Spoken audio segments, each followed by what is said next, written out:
औज़ुबिल्लाहिमिनश्शैतानिर्रजीम बिस्मिल्लाहिर्रहमानिर्रहीम।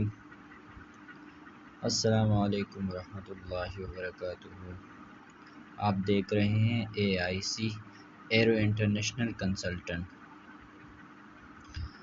आज मैं आपको बताऊंगा डेनमार्क का डेनिश मेडिकल रेजिडेंसी प्रोग्राम, जो कि मेडिकल प्रोफेशंस के लिए है। सबसे पहले मैं इसके आपको थोड़ा सा इंट्रो करवाऊंगा, जिसमें मैं आपको बताऊंगा कि ये किस कैटेगरी का है, इसमें आपको क्या मिलता है, इसमें आपको क्या बेनिफिट्स मिलेंगे, इसमें आपको वहाँ पे जाके क्या क्या चीज़ें करनी होगी। सारी चीज़ें मैं आपको इस वीडियो में डिटेल से बताऊंगा, तो वीडियो में जुड़े रहिएगा और वीडियो को लाइक, शेयर और चैनल को सब्सक्राइब कीजिएगा, ताकि आपको आने वाले वक्तों में जो भी डेनमार्क के हवाले से अपडेट्स हो वो आपको मिलते रहें इसी यूट्यूब चैनल के पेज पर। तो इसमें सबसे पहली बात तो ये है कि आपको टोटल जो वीज़ा मिलता है वो 5 साल का होता है, जिसमें 3 साल का इनिशियल आपको मिलता है और 2 साल का आपको एक्सटेंशन मिलता है अगर आप लैंग्वेज कंप्लीट करते हैं 3 साल में। देन उसके बाद आपको इसका एक्सटेंशन मिलता है। TRV वीज़ा होता है और ये D टाइप का लॉन्ग टर्म वीज़ा होता है, पूरे शेंजन के लिए होता है। शेंजन में जितनी भी कंट्रीज़ आती हैं उस सब के लिए होता है। इसका तो आपको आइडिया होगा भी। इसके अलावा आप फैमिली को साथ मूव कर सकते हैं, एक साथ ट्रैवल कर सकते हैं, यानी आप अपने स्पाउस और जो आपके बच्चे हैं लेस देन 18, वो सारे आप एक साथ ट्रैवल कर सकते हैं इसी वीज़े के ब्याह पे। इसमें पाकिस्तान से तो कोई रिक्वायरमेंट्स नहीं है, या आपके होम कंट्री से अगर इंडिया है, बांग्लादेश है या एशियन या इसके अलावा नॉन यूरोपियन जो भी कंट्री है, इसमें ऐसी कोई भी रिक्वायरमेंट्स नहीं है। लाइक क्लिनिकल एग्ज़ाम नहीं है, OET लैंग्वेज चार्ट्स वगैरह, या इसके अलावा डेटा फ्लो या और किसी भी चीज़ की ज़रूरत नहीं है आपको अपने होम कंट्री से करने की। जो कुछ भी करेंगे आप वहाँ पे करेंगे। यहाँ से आपके होम कंट्री से सिर्फ़ और सिर्फ डॉक्यूमेंटेड प्रोसीजर होता है।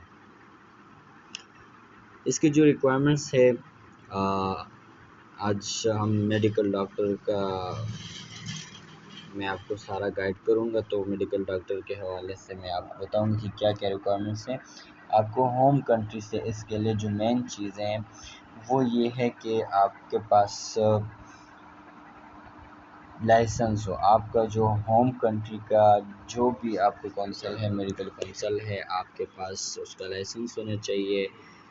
पाकिस्तान से PMDC का लाइसेंस आपके पास होना चाहिए, और इसके अलावा आपका हाउस जॉब कंप्लीट हो और आपका लाइसेंस वैलिड होना चाहिए पूरे प्रोसीजर में। इसके अलावा आपका एटलीस्ट जो है ना, जो हाउस जॉब है वो कंप्लीट होना चाहिए, और उसके बाद लाइसेंस भी होना चाहिए, और उसके बाद आपका ऐसी कोई भी एक्सपीरियंस की रिक्वायरमेंट्स नहीं है। लाइक आपका 2 इयर्स का या 3 इयर्स का कोई भी रिक्वायरमेंट्स नहीं है। अगर आपके पास प्रोविजनल लाइसेंस है, यानी जो आपको हाउस जॉब के लिए मिलता है, तो उसके ब्याह पे भी आप ये प्रोसीजर कर सकते हैं। एज की लिमिट, तो एज की लिमिट मैं आज डॉक्टर की गाइड करने वाला हूँ। तो डॉक्टर के पोर्शन पे मैं क्लिक करता हूँ। ये डेनिश पेशेंट सेफ्टी अथॉरिटी है, जो कि डेनमार्क का मेडिकल काउंसिल है। तो इसमें स्टेप बाय स्टेप मैं आपको बताने वाला हूँ जो ऑथराइजेशन प्रोसेस है, जिसको लाइसेंसिंग प्रोसीजर भी कहा जाता है। इसमें सबसे जो मेन जो कंट्रीज़ है 3 तरह के हैं। एक यूरोपियन स्टेट्स है और नॉन यूरोपियन है, जो कि एशियन कंट्रीज़ है, और UK है। इसमें ये अपडेट्स जो भी आती हैं यहाँ पे सारे जो भी अपडेट्स होती हैं ये इनका ऑफिशियल वेबसाइट है, यहाँ पे वो अनाउंस करते हैं जिस चीज़ के हवाले से भी हो, चाहे वो प्रोसेसिंग टाइम के हवाले से, फीसेस के हवाले से हो। और इसमें आप अगर देख भी सकते हैं ये स्पेशलिस्ट ट्रेनिंग के हवाले से ये इनने यहाँ पे थोड़ा सा डेनिश में मौजूद है। अगर ये आप डिटेल में पढ़ना चाहते हैं तो यहाँ से पढ़ सकते हैं, यहाँ पे क्लिक करेंगे, ये जो लिंक बताया हुआ है ये वाला, तो यहाँ पे आप कर सकते हैं, देख सकते हैं।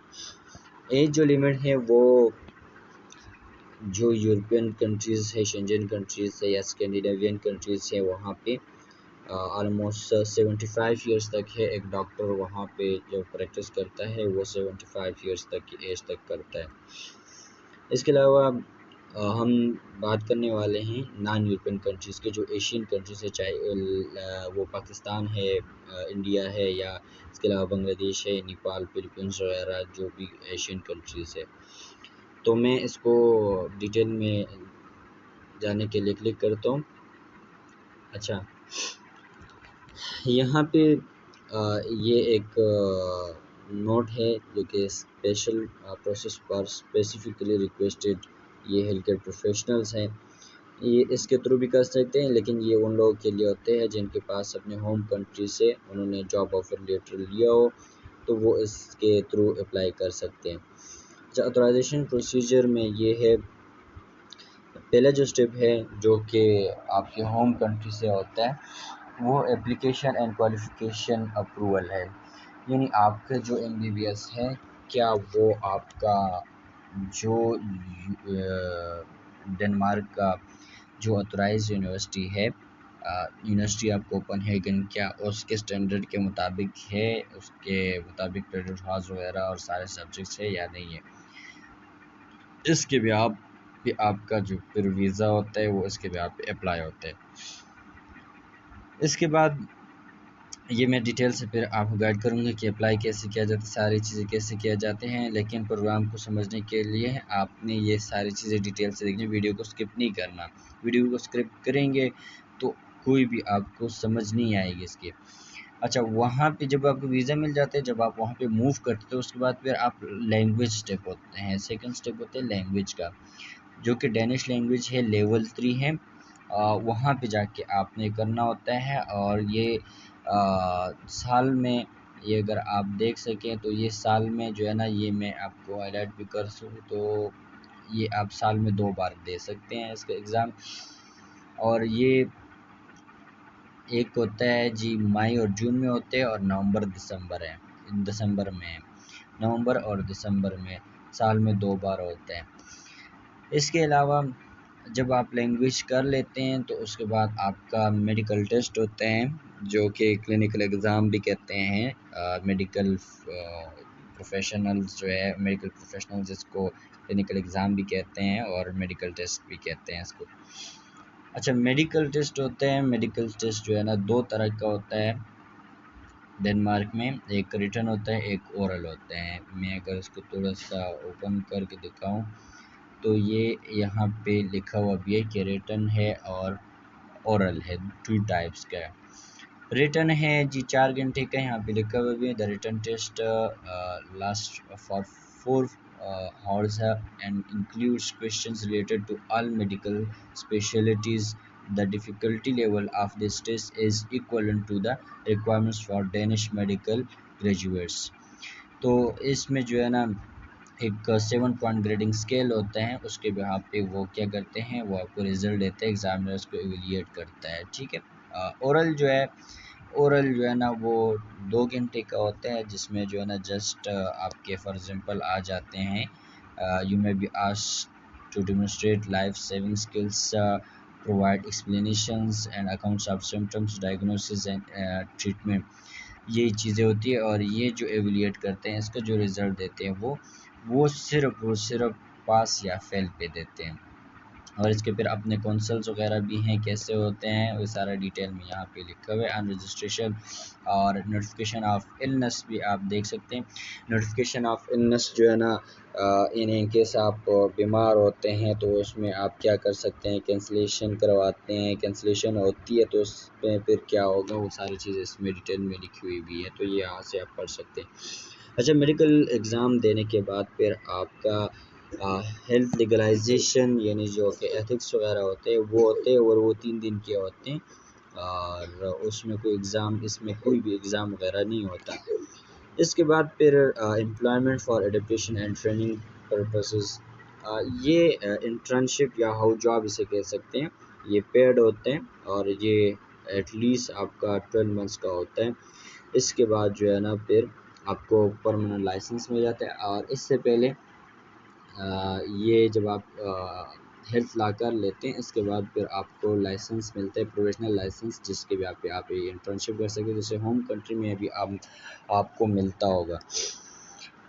इसके अलावा जी 6 नंबर पे है स्पेशलिस्ट ट्रेनिंग। तो आपको जैसे आइडिया है भी कि आप अपने होम कंट्री में भी अगर स्पेशलाइजेशन करते हैं और आपको कहीं पे भी अपॉर्चुनिटी मिलती है अपने होम कंट्री में, तो उसकी जो रिक्वायरमेंट्स है वो यही होती हैं कि आपका ग्रेजुएशन कंप्लीट हो, उसके बाद हाउस जॉब कंप्लीट हो, आपके पास कंप्लीट लाइसेंस हो, फुल परमानेंट लाइसेंस हो, और उसके बाद फिर आप स्पेशलाइजेशन यानी ट्रेनिंग वगैरह कर सकते हैं। तो इस तरह डेनमार्क में भी यही है, डेनमार्क में जाके आप यही जो स्पेशलाइजेशन ट्रेनिंग वगैरह है वो भी आप लाइसेंस लेने के बाद कर सकते हैं।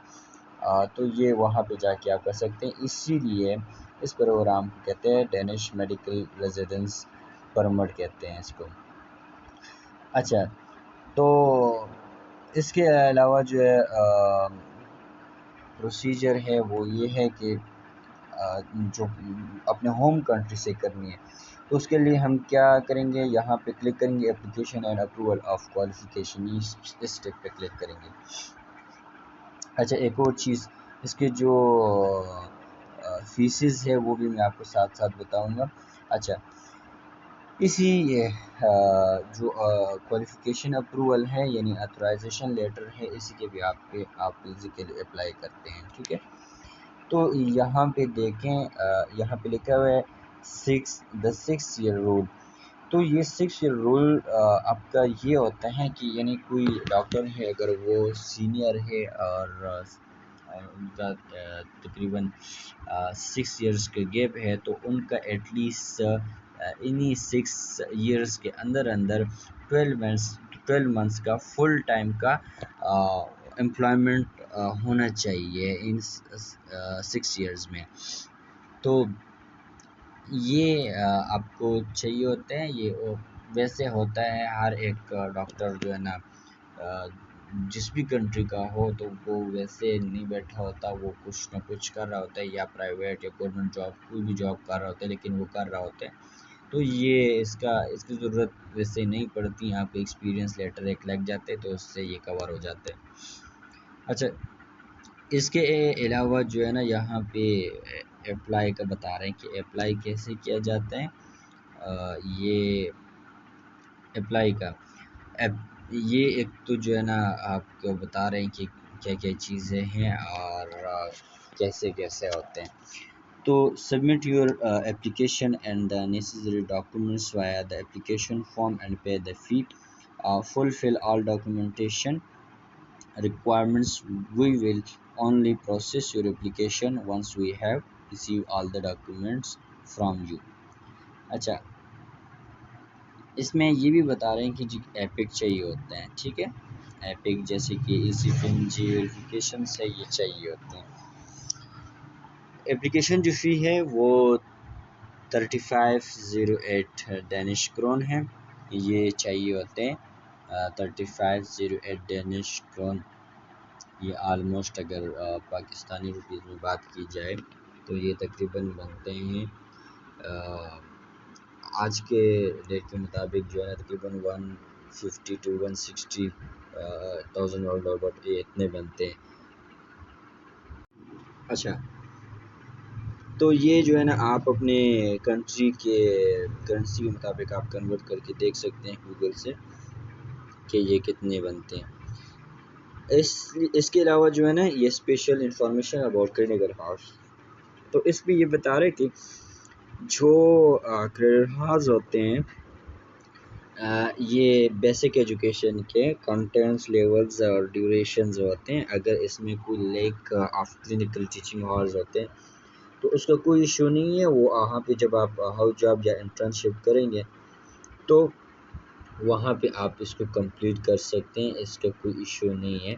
वो आपको फैसिलिटेट करते हैं डेनमार्क वाले, तो ये कोई मसले वाली बात नहीं है अगर थोड़ा बहुत फ़र्क आ जाता है तो। इसके अलावा ये एक नोट है कि इसमें यही बता रहे कि वहाँ पे जाके आप डेनिश लैंग्वेज करेंगे, देन उसके बाद आप वहाँ पे अपने फील्ड में जॉब कर सकते हैं। और इसके अलावा आप ऐसी कोई भी जॉब नहीं कर सकते जब तक कि आप लैंग्वेज नहीं करते।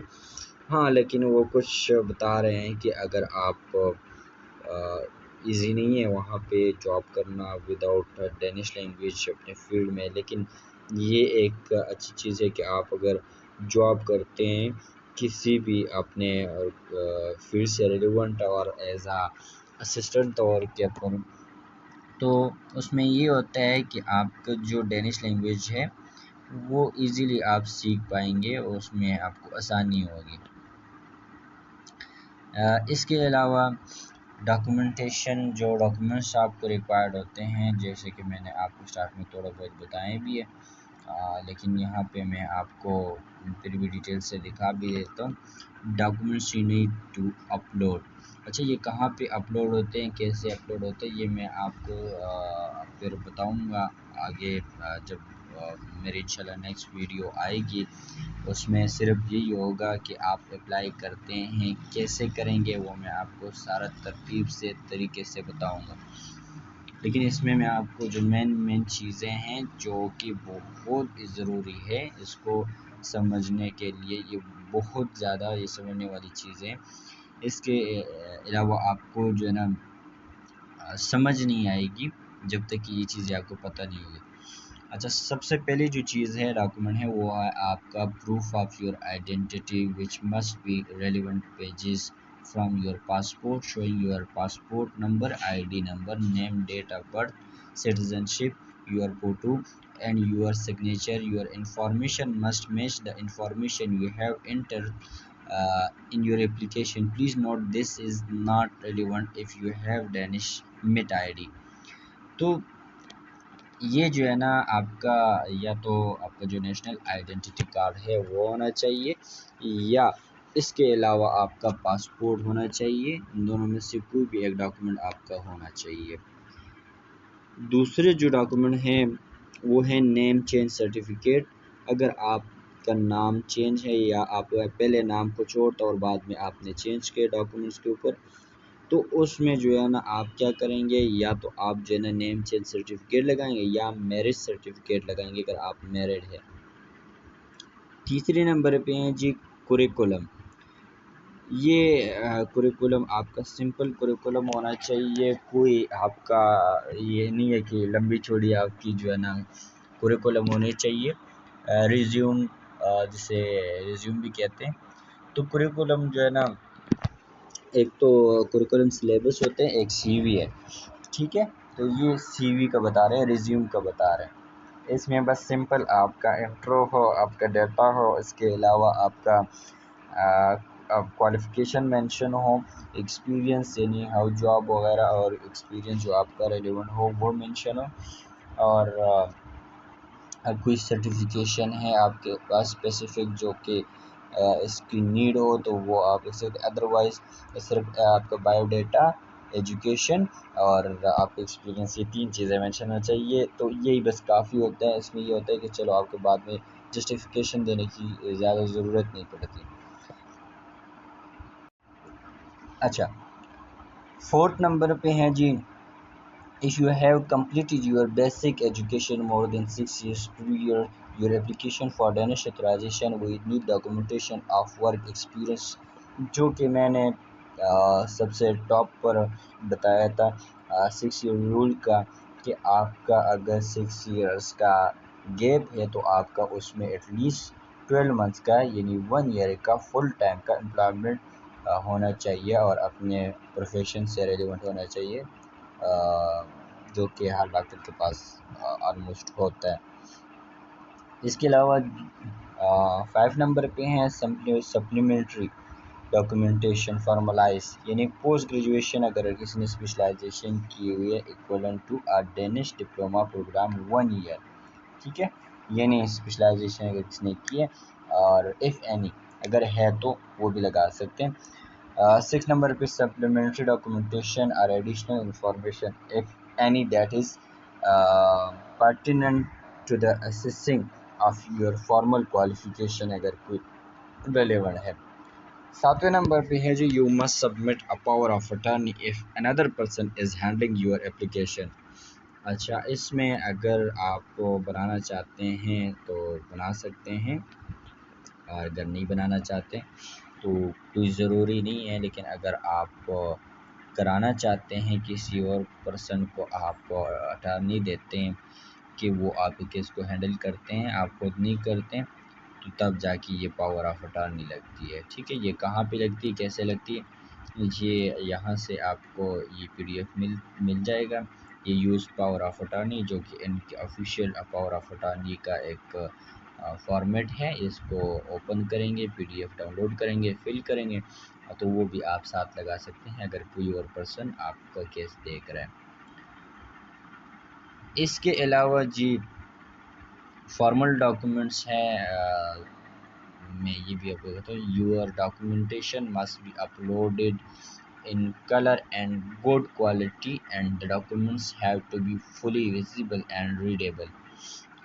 डॉक्यूमेंट्स आपके प्रॉपर स्कैनर से स्कैन होने चाहिए, PDF में होने चाहिए जैसे कि उनको रिक्वायर्ड है, और मैं आपको बताऊंगा भी आगे नेक्स्ट जाके जब अप्लाई करेंगे, उसमें मैं आपको सारा डिटेल से गाइड करूँगा कि कैसे वहाँ पे आप अपलोड करेंगे और वहाँ पे फॉर्मेट कौन कौन सा चाहिए होते हैं।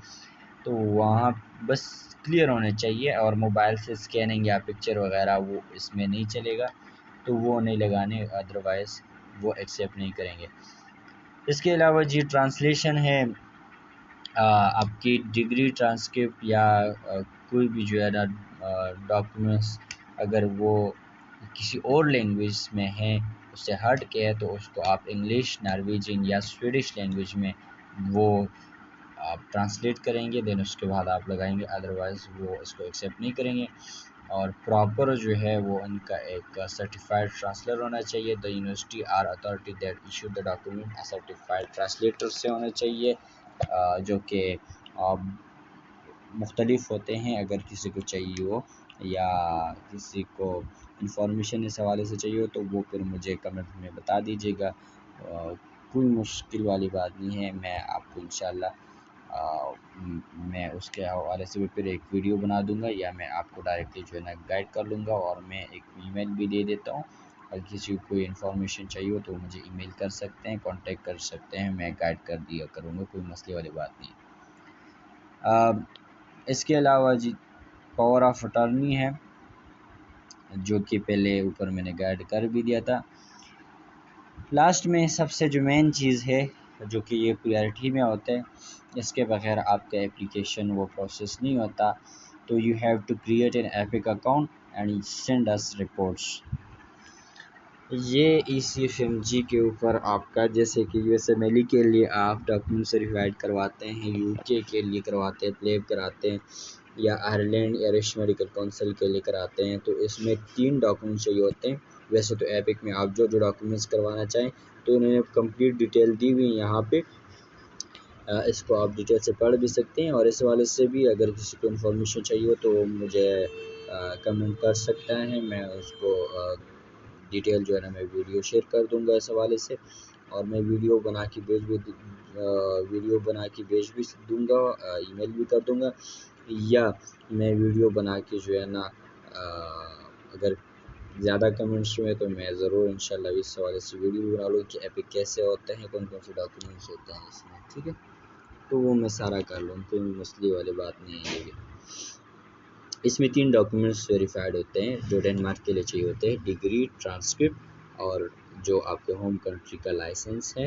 आपके पास जो वैलिड लाइसेंस होते हैं वो 3 डॉक्यूमेंट्स आपके होने चाहिए। इसके अलावा जी पहले आपका अकाउंट होता है, फिर उसके बाद confirm your identity with epic, और उसके बाद जो है ना स्टेप 3 होता है upload the required medical education credential for primary source verification through epic. ये एपिक के हवाले से बता रहे हैं, सर्टिफाइड ऑफ नॉन रजिस्ट्रेशन और certified of non registration, sorry, certificate of non-registration or certificate of registration. Step 4 है send reports on your verified credentials to us। ये आपके जो डॉक्यूमेंट्स वेरीफाइड होते हैं वहाँ पे डेनिश पेशेंट सेफ्टी अथॉरिटी का एड्रेस वो मेंशन होता है, जिस बॉडी को आप बेचते हैं तो वो मेंशन होते हैं, वो उस पर आप बेच सकते हैं। इसके अलावा ये एक जो अपडेट्स आई है पाकिस्तान की ग्रेजुएट से, बांग्लादेश और नेपाल की ग्रेजुएट से, उस हवाले से तो ये भी मैं आपको फर्दर बताऊंगा कि ये क्या चीज़ है और इसमें क्या होता है क्या नहीं होता। सबसे पहले ये प्रोग्राम को समझना ये बहुत ज़रूरी है, और जब भी आप अगर प्रोसेस करना चाहें तो इस वीडियो को आप कंप्लीट इसको वॉच कीजिएगा और उसके बाद जो है ना आप प्रोसीजर के लिए आगे फर्दर कीजिएगा कि अगर करना चाहते हैं आप, ठीक है। आगे यहाँ पे फर्दर ये बता रहे हैं, जैसे कि मैंने स्टार्ट में बता भी दिया था कि 5 ईयर का डेडलाइन होता है, जिसमें आपने कंप्लीट ये जो प्रोसीजर है ये वहाँ पे आपने कंप्लीट करना होता है, जिसमें आप डेनिश लैंग्वेज लेवल 3 और उसके बाद आप हेल्थ लीगलाइजेशन एथिक्स, और इसके अलावा फिर आप वहाँ पे क्लिनिकल एग्ज़ाम और 1 ईयर का पेड इंटर्नशिप, ये 5 ईयर का डेडलाइन होते हैं। 5 ईयर में आपने कंप्लीट करने होते हैं। अगर आप कंप्लीट नहीं करते तो आप इसको दोबारा फर्दर एक्सटेंड भी करा सकते हैं, रिन्यू भी करा सकते हैं इसी प्रोसीजर को।